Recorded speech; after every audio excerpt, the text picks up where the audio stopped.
Hello everyone. In previous class, we studied about the teachings of Gautam Buddha and the religion about Buddhism. Previous class में हमने गौतम बुद्ध की teachings के बारे में पढ़ा था कि उनके 4 नोबल ट्रूथ थे। लोगों ने उनको सुना, उनको समझा, उसके बाद वो उनके फॉलोवर्स बन गए। सो वो था रिलीजन बुद्धिज़्म। टुडे हमने उपनिषद्स भी पढ़े थे।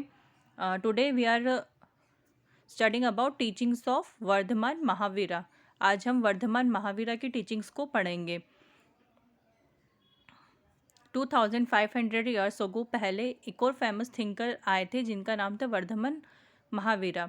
इन्होंने मैसेज स्प्रेड किया लव और कंपैशन का सभी क्रिएचर्स के लिए by following non violence. Means उनका कहना था कि अहिंसा परमो धर्म, अहिंसा ही सबसे बड़ा धर्म है। हमें सभी क्रिएचर्स, जितने भी लिविंग क्रिएचर्स हैं, सभी के लिए लव होना चाहिए हमारे मन में और कंपैशन होना चाहिए। जैसे हमें अपनी जान प्यारी होती है वैसे सभी को अपनी जान प्यारी होती है, तो बिना वजह किसी को भी हार्म नहीं करना। वर्धमान बॉर्न हुए थे क्षत्रिय फैमिली में, एक रॉयल फैमिली में, लिच्छावी क्लेन इन वज्जी संघ। जब वो 30 ईयर्स ओल्ड के थे उन्होंने अपना घर छोड़ दिया और वो एक मॉन्क बन गए। सो कितना डिफ़िकल्ट होता है। वो एक रॉयल फैमिली से थे, एक राजा के बेटे थे और उन्होंने सब कुछ छोड़ दिया एक ही पल में और वो मॉन्क बन गए। वो फॉरेस्ट में रहे। उन्होंने किसकी सर्च में? अल्टीमेट ट्रुथ की, जो उन्हें सच्चाई चाहिए थी कि वास्तव में जीवन क्या होता है, उसकी सच्चाई में उन्होंने जंगलों में रहना स्टार्ट कर दिया। वहाँ पर वो उन्होंने प्रैक्टिस किया कंप्लीट साइलेंस का और मेडिटेशन किया बहुत सारा, जिसकी वजह से जो उनकी बेसिक डिज़ायर्स थी उनके ऊपर उन्होंने जीत हासिल कर ली। कि छोटी छोटी जो हमारी इच्छाएं होती है, जो हमारी ज़रूरतें होती है, वो एक राजा के बेटे थे तो सोचो वो कैसे रहते होंगे। कुछ काम नहीं करना, सब जो काम होते हैं वो वर्कर्स करते, जो दास होते हैं, दासियाँ होती हैं, वो लोग सारा काम करती है उनका, वो तो कुछ करते नहीं हैं।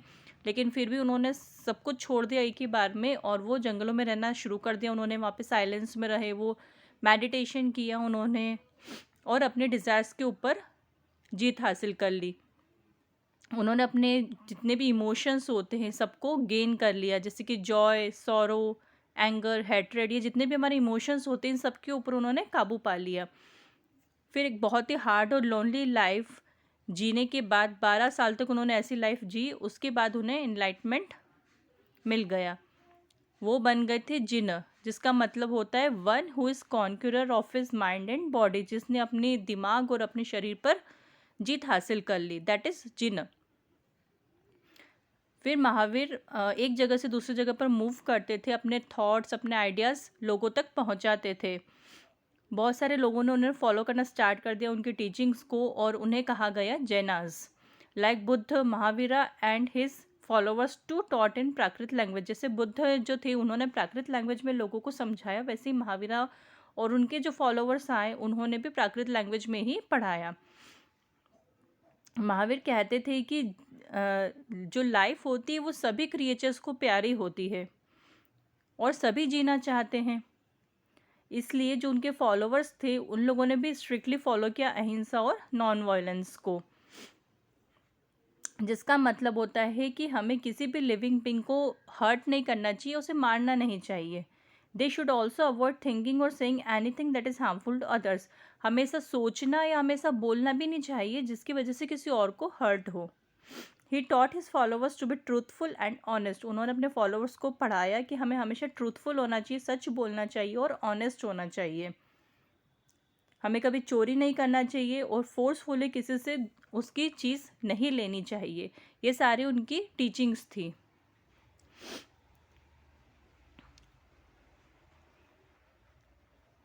He held that those who want to know the ultimate truth must leave their homes and become monks and nuns. उनका कहना था कि जिसको भी अल्टीमेट ट्रुथ चाहिए उन्हें अपना घर छोड़ना ही होगा, मॉन्क या नन बनना ही पड़ेगा, तो ही वो सच्चाई पा सकते हैं जो वो पाना चाहते हैं। वो एक सिंपल लाइफ जीते थे और ट्रुथ की सर्च में उन्होंने अपना सब कुछ त्याग दिया था और फूड के लिए भी वो बैग करते थे कि घर घर जाके वो लोग खाना मांगते थे। वो खुद अपने पास कुछ भी सामान नहीं रखते थे। अभी भी आप लोगों ने देखा होगा हमारे टाउन में भी बहुत सारे जैन संत और सतियाँ आते हैं, तो वो लोग उनके पास कोई सामान नहीं होता है, वो लोग खाना भी दूसरों के घर जाकर लेके आते हैं, है ना। So the man had to give up their clothes as well. उस समय जो संत थे वो लोग क्लॉथ्स भी नहीं पहनते थे। The followers who had not left their home supported the monks and nuns and offered them food. जो उनके फॉलोवर्स थे, जो लोगों ने घर तो नहीं छोड़ा, लेकिन वो मॉन्क्स और नन्स को सपोर्ट करते थे और उन्हें फूड ऑफर करते थे। इतने स्ट्रिक्ट रूल्स होने के बाद भी लोगों ने उन्हें अडॉप्ट किया, उनकी जो वे ऑफ लाइफ थी उसे फैलाया। Jainism was mainly followed, supported and promoted by traders. जो जैनिज्म रिलीजन है वो मैनली किसने फॉलो किया? जो ट्रेडर्स होते थे उन लोगों ने उन्हें फॉलो किया। पीपल इन सर्टन ऑक्यूपेशंस जैसे farming could not follow the principle of non violence strictly. जो पीपल कुछ ऑक्यूपेशंस में होते थे, जैसे कि फार्मिंग है, अब फार्मिंग करनी है तो वो लोग नॉन वायलेंस को नहीं फॉलो कर पाते थे, क्योंकि जब हम फार्मिंग करते हो तो उसमें अहिंसा तो होती ही है। हम लोग पेस्टिसाइड्स छिड़कते हैं, इंसेक्टिसाइड्स छिड़कते हैं, तो कितने कीड़े इंसेक्ट्स मरते ही हैं उसमें फार्मिंग में। तो वो लोग इस प्रिंसिपल को नहीं फॉलो कर पाते थे, है ना, क्योंकि उन्हें अपने क्रॉप्स बचानी है तो उन्हें इंसेक्ट्स को तो किल करना ही पड़ेगा। इसलिए वो लोग ये अहिंसा का जो प्रिंसिपल होता था वो फॉलो नहीं करते थे। Over the years teaching of Mahavira and his followers spread in different parts of north India including Gujarat, Tamil Nadu and Karnataka.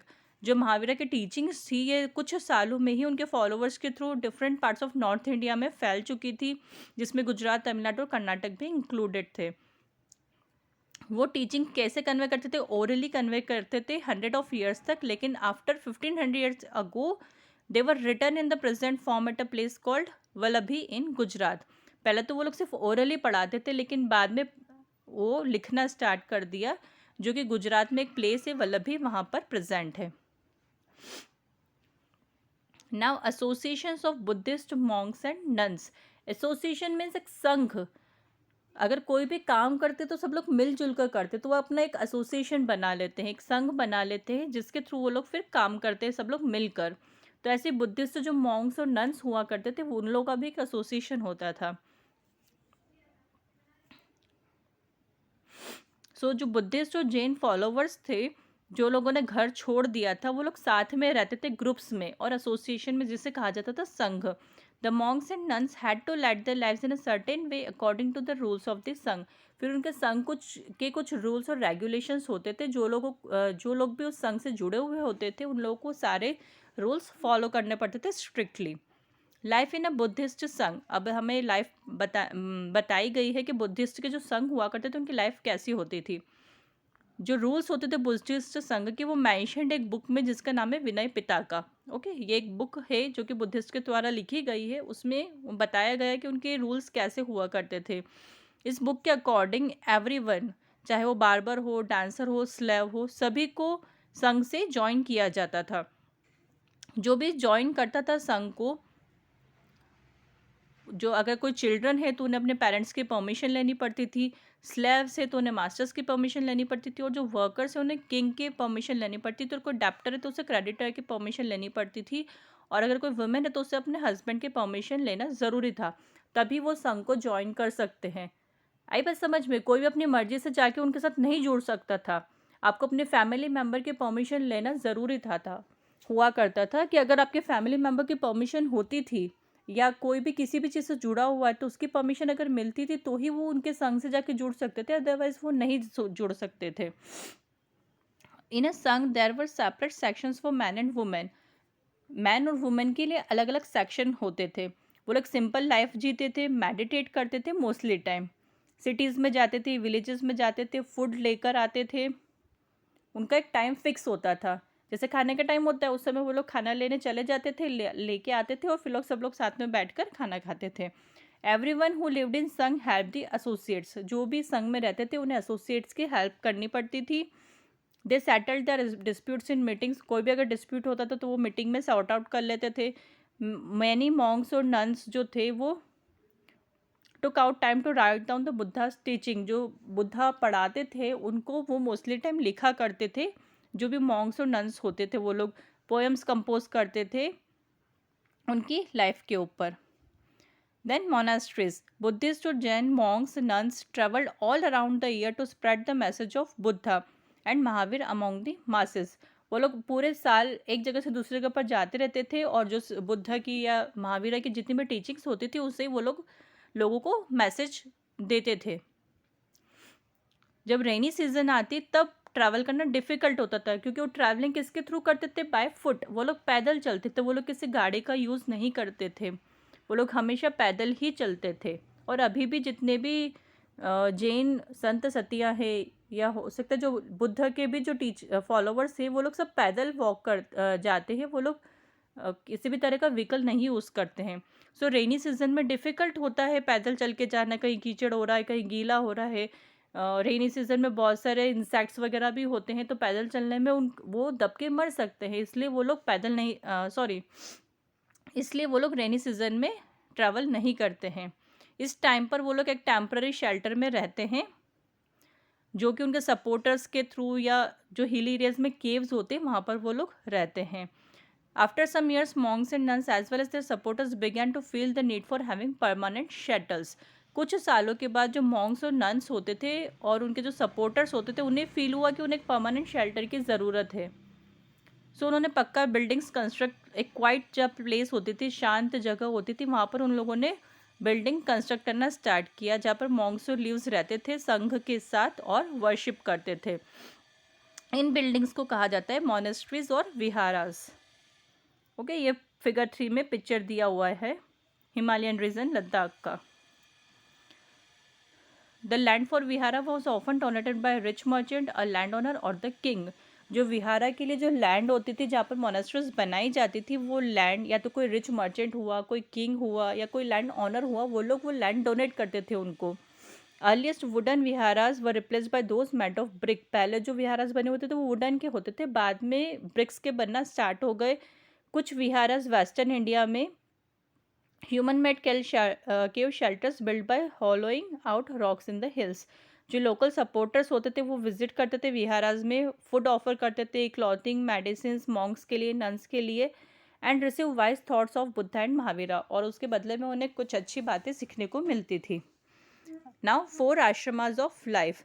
When Jainism and Buddhism were gaining popularity, Brahmins introduced the system of ashram. जब Jainism और Buddhism को popularity मिल रही थी, उनकी teachings लोगों को पसंद आ रही थी, लोग उनको फॉलो कर रहे थे, तब ब्राह्मण्स जो थे वो लोग भी एक सिस्टम इंट्रोड्यूस किया उन लोगों ने, जो था कि आश्रमास। उनके सिस्टम के अकॉर्डिंग लाइफ की 4 स्टेज होती है, जिसे हम कहते हैं आश्रम। कौन कौन सी होती है? ब्रह्मचर्य, गृहस्थ, वनप्रस्थ एंड संन्यासा। ओके, फर्स्ट है ब्रह्मचर्य आश्रम। ये फर्स्ट और अर्ली स्टेज होती है लाइफ की, जब ब्राह्मण, क्षत्रिय या वैश्य मैन जो है वो सिंपल लाइफ जीते हैं और स्टडी करते हैं वेदास को। ठीक है, मीन्स अर्ली, सबसे फर्स्ट जो स्टेज होती है लाइफ की, दैट इज ब्रह्मचर्य। सेकेंड होती है गृहस्थ आश्रम। ये सेकेंड स्टेज होती है लाइफ की, जब किसी भी इंडिविजुअल की मैरिज हो जाती है, वो पर्सन एक हाउस होल्डर बन जाता है और अपनी फैमिली को सपोर्ट करता है और उनके लिए कमाता है। थर्ड जो स्टेज होती है दैट इज़ वनप्रस्थ आश्रम। ये थर्ड स्टेज होती है लाइफ की। इस समय कोई भी इंडिविजुअल अपनी सारी रिस्पॉन्सिबिलिटी अपने नेक्स्ट जनरेशन को दे देते हैं और रिटायर हो जाते हैं लाइफ से, और फॉरेस्ट में जाते हैं और मेडिटेशन करते हैं। और लास्ट स्टेज जो होती है लाइफ की, दैट इज़ संन्यासा आश्रम। This is the fourth and last stage of life, जब कोई भी इंडिविजुअल अपनी वर्ल्डली लाइफ को गिव अप कर देता है और एक सन्यासी बन जाता है। सन्यासी leaves all worldly pleasures and desires and spend times and devotion of God. वो जितने भी उनके लाइफ के प्लेजर्स होते हैं, जितने भी डिज़ायर्स होती है, सबको छोड़ देते हैं और गॉड के डिवोशन में अपनी पूरी जो बची हुई लाइफ रहती है वो स्पेंड करते हैं। Okay, that is the 4 ashramas, means 4 stages of life. All people were not allowed to adopt the ashram system. सभी पीपल अलाउ नहीं करते थे या अडॉप्ट नहीं करते थे इन आश्रम सिस्टम को। जो शूद्रास होते थे या मोस्ट विमेन जो होती थी, were not allowed to follow brahmacharya ashram and study the Vedas. जो शूद्रास होते थे और जो विमेन होती थी मोस्टली, उन लोगों को अलाउ नहीं था कि वो ब्रह्मचर्य आश्रम को फॉलो करें और वेदास को स्टडी करें। लेकिन after marriage women had to choose ashram followed by her husband. और मैरिज के बाद भी विमेन को आश्रम चूज़ तभी कर पाते थे जब वो उनके हस्बैंड फॉलो कर रहे हों। ओके,